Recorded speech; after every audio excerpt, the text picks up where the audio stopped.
On that morning, about 100 rebel fighters crossed the Liberian border into Bomaru in the Kailahun district of Sierra Leone, and with them, they released a war that would scar a nation for more than a decade. In the months and years that followed, rebels and government forces engaged in a deadly fight for control, committing various atrocities across the way, and at the center of it was a precious gemstone: diamonds. As the war lingered on, diamonds became a way of getting arms and maintaining control. It's perhaps why no party was ever interested in ending the war and the inspiration behind the name Blood Diamonds. Amidst all this, the people suffered. 50,000 people died and more than 500,000 became homeless. And here's how it all started. When Sierra Leone gained independence from the British in 1961, the future seemed really bright. Besides the obvious abundance of natural resources, especially diamonds, they already had a lot of critical infrastructure left by the British: a university, hospitals, and administrative buildings. Sierra Leone was the perfect example of how people with so many ethnic groups could coexist peacefully. This was evident in every aspect, one of which was their multi-party system that allowed anyone from any ethnic group to run for elections. This produced their first Prime Minister, Sir Milton Magai, from the Sierra Leone People's Party. Sir Milton Magai was all about building a thriving and unified country. A lot of his policies focused on developing the economy and providing access to critical infrastructure like schools and hospitals all over the country. But just when things started to look good, he died. His half-brother, Albert Magai, took over as Prime Minister in 1964. Unlike Sir Milton, Albert Magai didn't care about a unified country. His government was very corrupt and his policies favored the Mendi tribe heavily, especially in the army. He also tried without much success to transform Sierra Leone to a one-party state. Now, despite all his shortcomings, Albert Magai wouldn't be responsible for Sierra Leone's eventual economic collapse. That title belongs to his successor, Siaka Stevens. Running on the platform of the All People's Congress, Stevens had managed to secure the popular vote in the 1967 elections.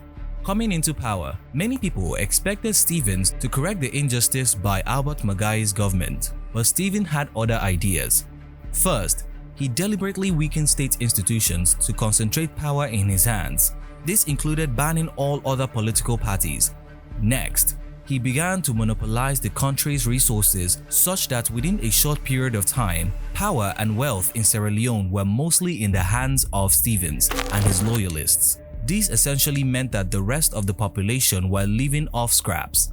Education, health, electricity, and gas supply, all essential services, either stopped working or only became available to some parts of the population. Civil servants were owed months of salaries and had to resort to stealing government properties in order to survive. Professional skilled workers, including doctors, nurses, and engineers, left Sierra Leone in their thousands in search of better opportunities. Teachers demanded money from students before teaching, and the ones that couldn't pay were denied access to education and left to roam the streets. The rot in Sierra Leone didn't end in the economic and essential services. Stevens also intentionally weakened the army out of fear of a coup. He achieved this by gradually understaffing and ill-equipping the military. Instead, he maintained control through a series of militias and private security groups, which essentially served as his private army, strictly loyal to him. These militias cracked down on anyone who dared to go against him, promoting widespread violence in the country.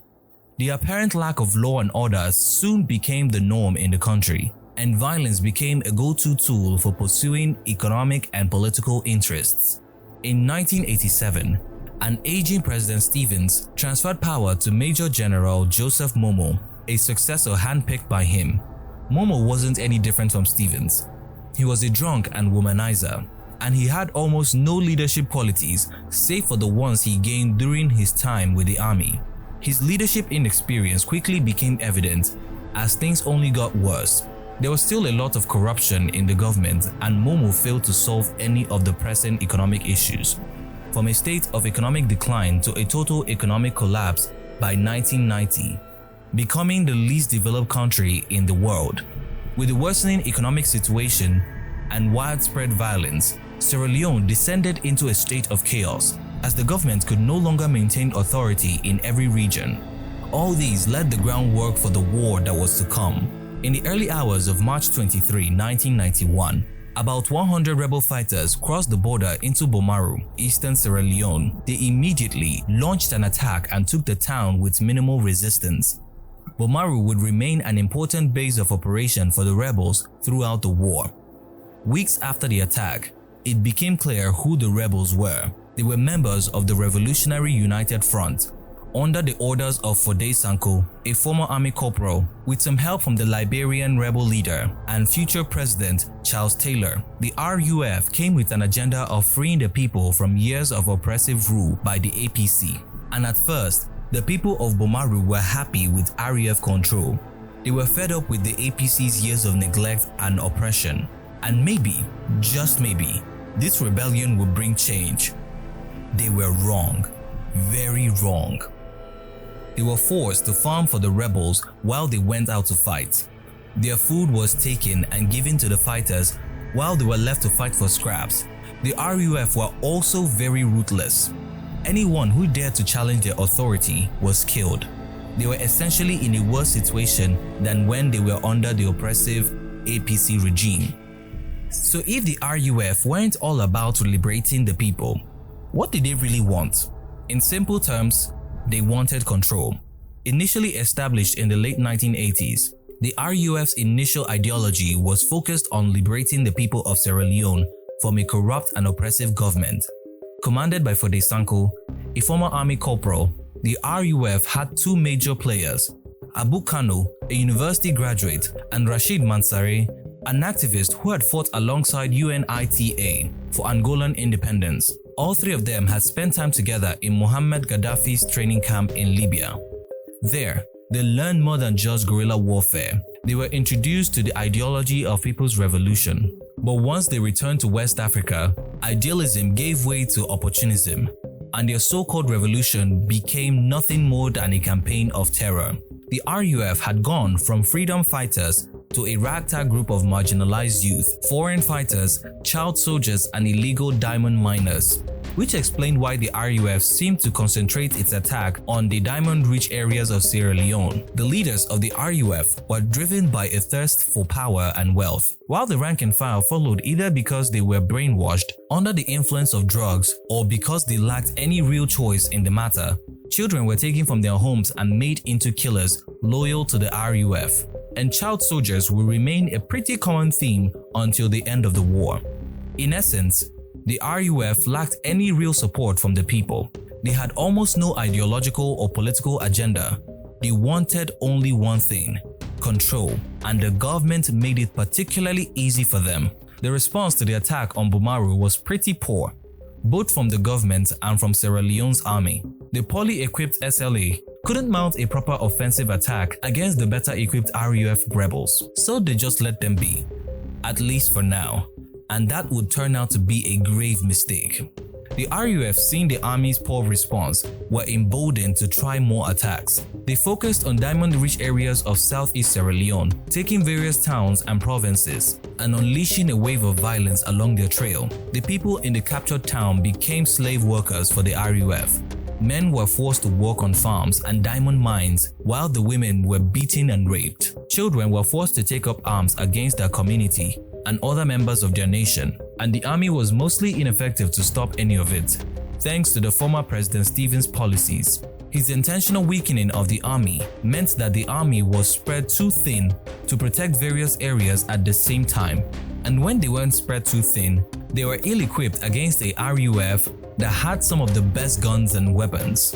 Sensing the urgent need for a solution, President Momo tried to get the British to help. Momo had maintained strong ties with Britain since he got to power, and had served alongside some senior British officers in the West African Frontier Force. So getting help from the British should be pretty easy for him, right? Well, not quite. For some reason, the British chose not to help him. Momo was effectively on his own. A desperate President Momo moved to massively recruit people into a very understaffed army, but most of them had little or no battle experience. With a largely ineffective SLA, the RUF intensified their attacks.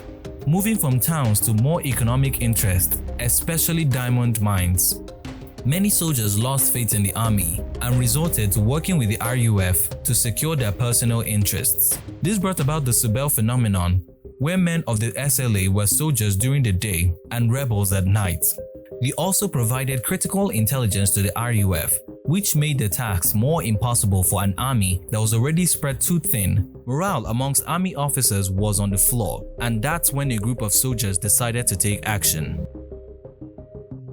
On the 29th of April 1992, a group of disgruntled junior officers stormed President Momo's office in Freetown, led by a 26-year-old Captain Valentine Strasser. They marched to his office with complaints of shrinking army morale. For fear of his life, Momo fled, and the army junior officers overpowered the rest of his guards. The junior officers overthrew Momo's government and called themselves the National Provisional Ruling Council (NPRC). The NPRC then appointed Captain Strasser as president. Solomon Musa, another young officer, was appointed his deputy. The disgruntled officers blamed the coup on corruption among senior officers, which limited the amount of equipment that made it to the front lines. They accused some APC politicians of secretly working with the RUF to control economic assets, particularly diamond mines. Strasser brought the team so much hope, styling himself as the Redeemer. Strasser presented himself as a reforming popular figure in stylish attire and his signature sunglasses. This figure had two goals: clean up the country's politics and then end the war. To this, Strasser reorganized the cabinet. He replaced most of the military officers holding positions with civilian appointees. The idea was to allow the military men to focus on winning against the RUF. First, Strasser focused on increasing the size of the army. Next, he launched a major counter-offensive to drive the RUF out of Sierra Leonean territories.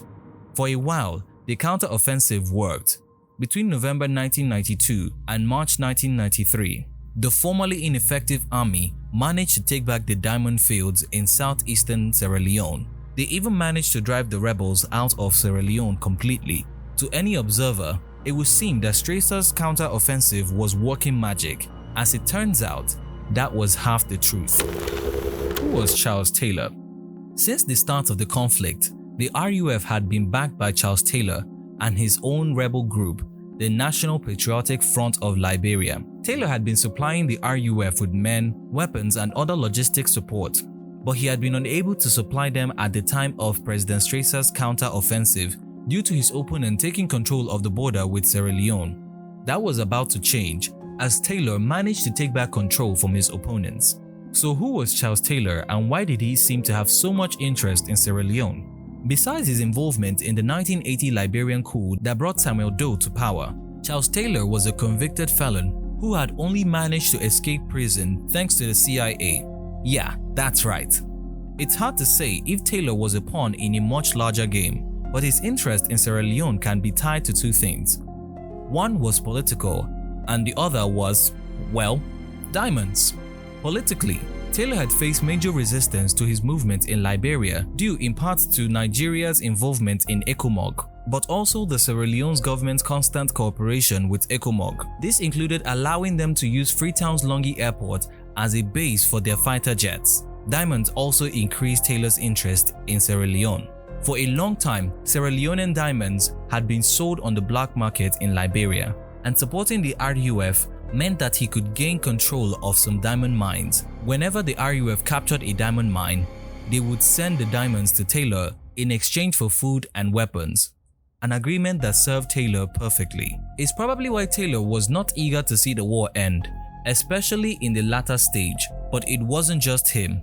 The entire RUF, including Fode Sanko, saw how much they could make from the war and just didn't want it to end. So when the RUF had their backs against the war in March 1993, Taylor came to their aid. He supplied them with weapons and logistics, enough for the defeated RUF forces to regroup and launch a counter-offensive of their own. The RUF regains control.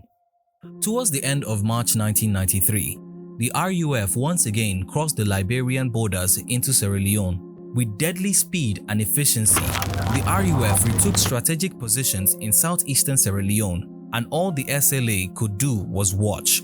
Once again, they took over several key cities and diamond fields and began exploiting the locals. On a desperate move to reverse the trend, President Strasser embarked on a nationwide army recruitment campaign. The campaign targeted poorly educated youths and former gang members in the country, such that by the start of 1994, the army had grown from a mere 5,000 in 1991 to around 12,000 men. Despite the large increase in the number of army personnel, the SLA still suffered massive losses and remained mostly ineffective against RUF attacks. In fact, the large recruitment campaign only made the army weaker. This was due in part of the desperate nature of the recruitment that allowed former gang members, criminals, and poor people to wear an army uniform. Unsurprisingly, these new recruits only cared about one thing: themselves. They sold information on the army positions to the RUF for the right fee, and some even worked with the RUF to sell illegally obtained diamonds. This only intensified the Sebel phenomenon that had been a major issue among men of the SLA since the start of the war. The Kamajors appear, with the RUF ravaging through Sierra Leone unchecked. Residents began to set up local defense groups to protect themselves from both the RUF and soldiers who committed atrocities of their own. Collectively, these local defense groups were referred to as the Civil Defense Forces, CDF. The CDF comprised at least 6 different local defense groups, the most popular being the Kamajors. The Kamajors consisted mostly of people from the Mede ethnic group in the southeastern part of Sierra Leone. Other groups like the Tamaboros in the northeast, the Donsos in the east, and the Kapras in the north worked to protect their people from the madness that was going on in the war. All groups were mostly made up of traditional hunters and local youths who wanted to defend their people. And somehow they were a lot more effective than the army. One reason was that they operated mostly in their own locality, where they knew the terrain so well. Another reason was because they were very popular among the people, who resented both the RUF and the SLA. By the end of 1994, the presence of the CDF in various regions were perhaps one thing that delayed the advance of the RUF, as the army had become practically useless. But even they couldn't do it alone. By February 1995, the situation had become extremely dire. The RUF had effectively taken control of most of the diamond mines in the country. To make matters worse, RUF fighters were now only mining from Freetown. A desperate and terrified Strasser ran to the British for help, and although they were reluctant to help at first, they had to eventually, especially after the RUF had taken a group of Westerners hostage that included British citizens. The British sent the Gurkha security group to help calm things down a little, but despite their fearsome reputation, they only proved ineffective and left the country after just a few weeks. President Strasser, desperate for a solution, then sought the help of a South African private security force, Executive Outcomes. With merely 200 soldiers, Executive Outcomes proved to be far more effective directly and indirectly against the RUF than the SLA. At first, they provided training to the Kamajors and the rest of the CDF. Then, together with the Kamajors and the almost 2,000 Nigerian troops, they engaged the RUF. Less than 15 miles from Freetown, a bloody battle began. A joint forces of Executive Outcomes, Nigerian troops, and the Kamajors proved superior to the RUF despite their pincer movement attack and well-armed fighters. Ultimately, the RUF failed to take Freetown and were forced to retreat. Executive Outcomes then expanded their operations into the rural areas. They retook many towns and diamond mines from the RUF, and by December 1995, they had the RUF playing defense. By January 1996, Executive Outcomes, together with the now well-trained Kamajors, took the fight to the rebels, winning a number of key victories against them and eventually forced them to negotiate. Executive Outcomes had effectively done in months what the SLA had failed to do since the start of the war. But their involvement wasn't completely free from diamond-related interests. Their leader, Ibn Brolo, was a major shareholder in Diamond Works, a foreign mining company operating in Sierra Leone.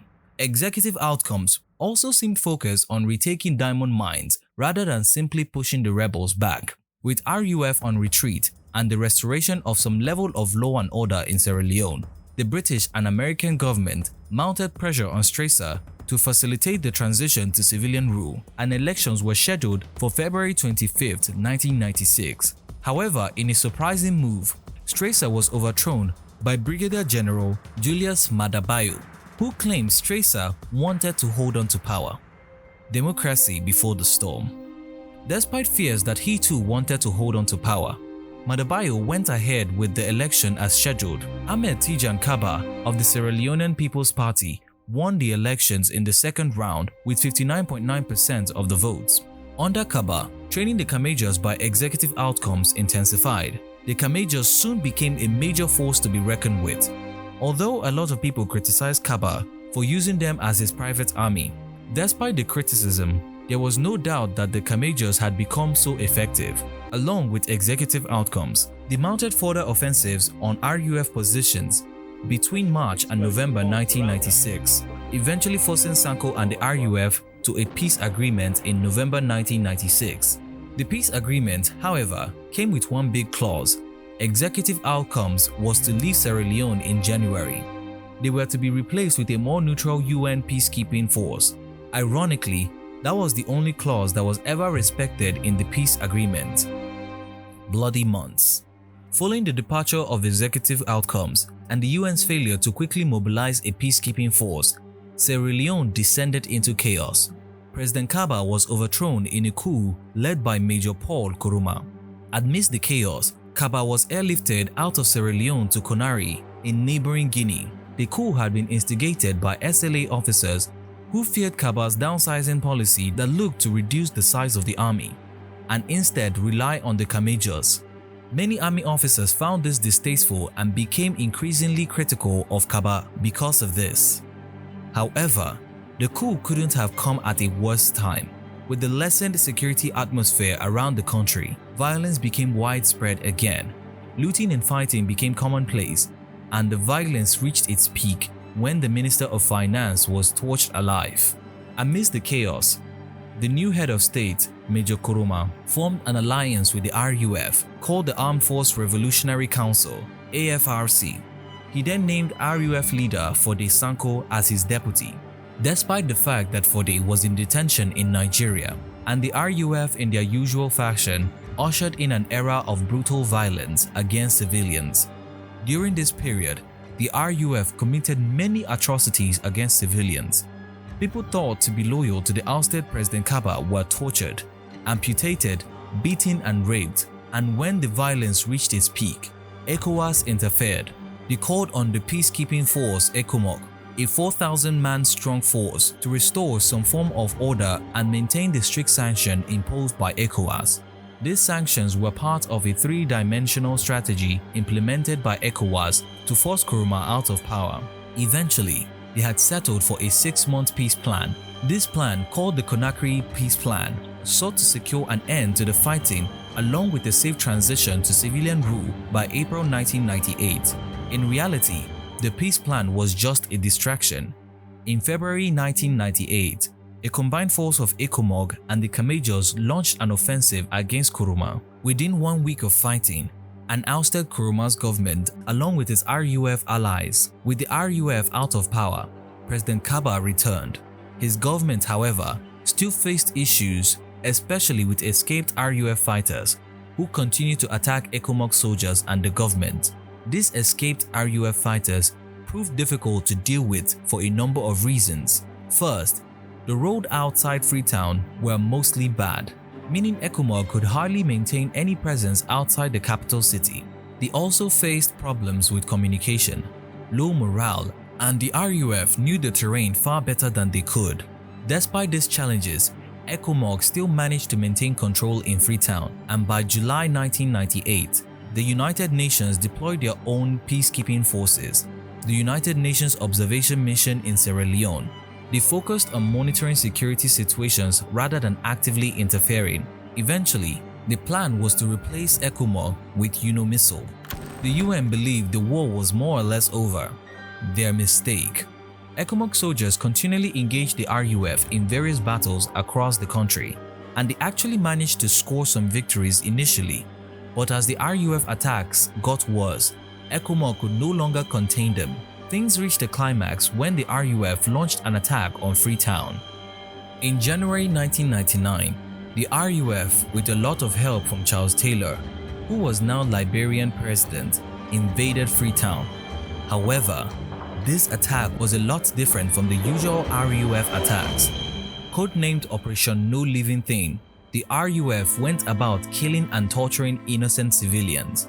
And when they weren't killing, the RUF used civilians as human shields. They did this by forcing civilians to march ahead of the advancing troops. For 4 days, the violent cycle went on until ECOMOG managed to push them out of Freetown once again. The government, fearing a repeat, were forced to a negotiation table. This resulted in the July 1999 Lomé Accord, which provided a clear path towards peace and the first sign that it was possible for the conflict to end. Towards the turn of the new century, Nigeria withdrew its troops, fighting under ECOMOG, and they were to be replaced by the UN's peacekeeping force. But they too had issues of their own, understaffed largely due to the UN's reluctancy to deploy a large force at once. The RUF in May 2000 took advantage of this when they took 500 UN peacekeepers hostage. That single attack would force the UN's hand. In response, the UN began deploying peacekeepers massively, and the United Kingdom, who had chosen not to interfere too directly, provided boots to the ground. International action targeting diamonds, which had helped fuel the war. It also helped that Charles Taylor had his hands full back in Liberia. A civil war had broken out with the sole purpose of ousting Taylor. All these put pressure on the rebels and eventually forced a ceasefire in November 2000. Following the ceasefire, the United Nations and Sierra Leonean government jointly established a special court to try those responsible for the crimes committed in Sierra Leone. This court was expected to try people like RUF leader Fode Sanko and Charles Taylor. Taylor too was in a situation of his own back in Liberia. He barely had any control in Liberia, and now the international community was starting to turn against him, and entered into a disarmament agreement with the UN in May 2001. This process lasted until January 2002, and it signaled the official end of the conflict. Sierra Leone was able to hold elections in May 2002, which President Kaba won once again. The country then entered into a period of peace, stability, and post-war recovery. Following the end of the war, the government established the Truth and Reconciliation Commission, TRC. Much like the one in post-apartheid South Africa, it was meant to give a voice to the victims and allow perpetrators to come forward. Although some found healing in telling their stories, Don't devastate so many people their lives, including me, when they talk to you today. Well, me on personal encounter or experience what I get about the war, now but my small sister where I call bien. My experience with the war be mob justice, what I not ever see it in my life. Others found only pain. But the TRC wasn't the only measure. The Special Court for Sierra Leone focused on trying people for the violence against the civilian population during the war. Rebel commanders, army collaborators, and local warlords were tried for their role in the violence during the war. And even those who hadn't held a weapon but had funded the killing like Charles Taylor were tried. Nigerian authorities officially handed him over to Sierra Leone in 2006 to face trial. The former Liberian president was indicted for war crimes and crimes against humanity, especially for aiding and abetting the RUF. His trial in The Hague was one of the most high-profile since Nuremberg. He was found guilty in 2012 and sentenced to 50 years in prison. It was a symbolic victory, but for many Sierra Leoneans, no sentence could return what had been lost. Children have been made into killing machines under the guise of child soldiers. Tens of thousands of women had been forcefully taken as wives by the rebels. They were beaten, abused, and discarded. Many had children fathered by men who were eventually tried. The reintegration process for some people was even harder. But slowly, reintegration continued. Amputees were given another shot at life. With government-issued prosthetics, families were reunited. Orphans were placed into foster homes.